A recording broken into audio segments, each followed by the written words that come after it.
Good morning from the kitchen of Nurse Nikki's.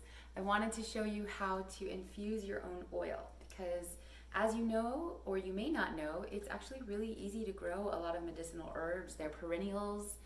They don't take a whole lot of maintenance.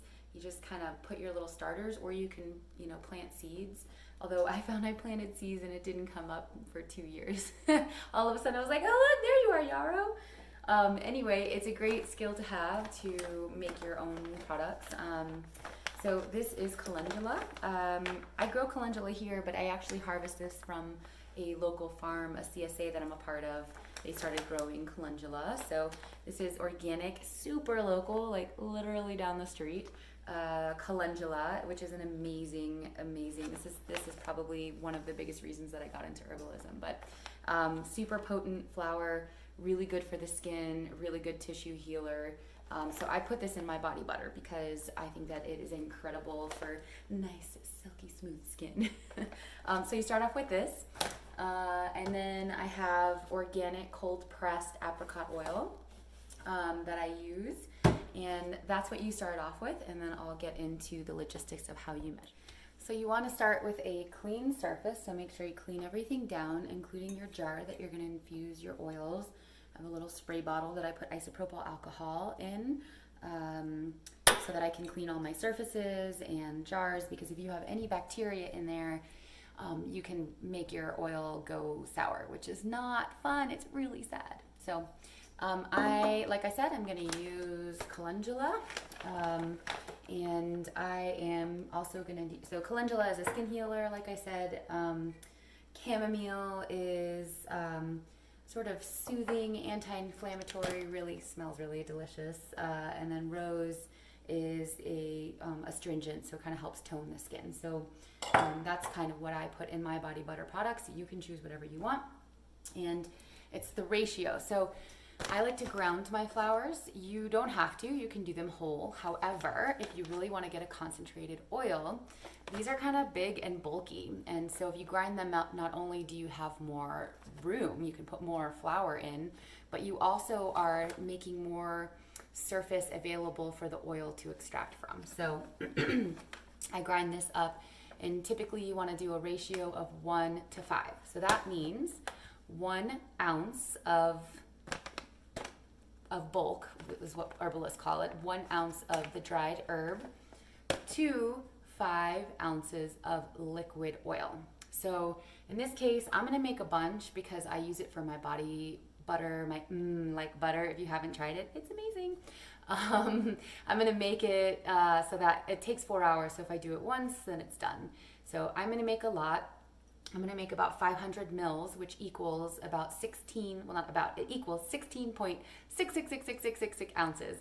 So you divide that by 5 and you get 3.3333, whatever. So basically I'm doing 3.3 ounces of herbs to 16.6 ounces of oil. So this is what 3.3 ounces of herb looks like. Right? It's a lot. If I didn't grind up that calendula, I probably wouldn't be able to fit this much herb. Even this might be kind of tight.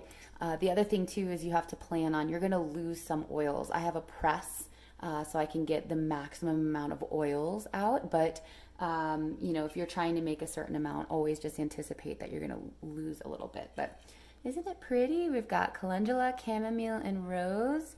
And I'm going to put a little bit of alcohol, and this isn't isopropyl alcohol, this is actually ethanol alcohol, and I'm just going to get it enough so it's all a little bit wet. And this is another little trick that you can use to get out more of the plant constituents in your product. So this again is trying to make a super concentrated oil because we want all of that healing stuff to go all over our skin.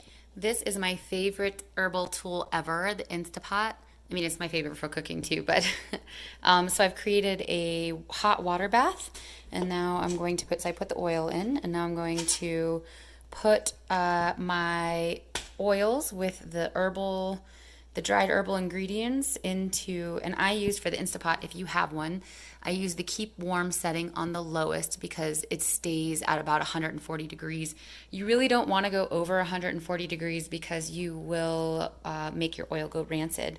So, and then I just set the timer for 4 hours, which is not done yet, and just leave it and let it sit. And then after it's done, I'll strain it. There you have it.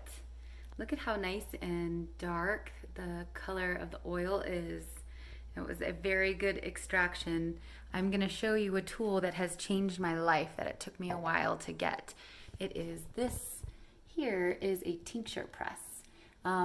There are some that are crazy expensive for commercial use. This one I found on Etsy, and when you strain it, you use I use a nut milk bag, and you put it in a mason jar such as this.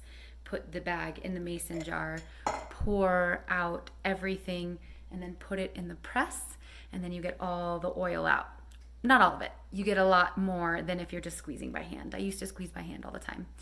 Yeah, so there you go. There's your lovely lesson on infusing oil. If you have any questions, please reach out to me. I'm always happy to answer them. And if you want to try Nurse Nikki's like butter, because you don't want to make it yourself, which I totally understand, you can find it on my website at www.nursenickies.com. Have a good one. Bye.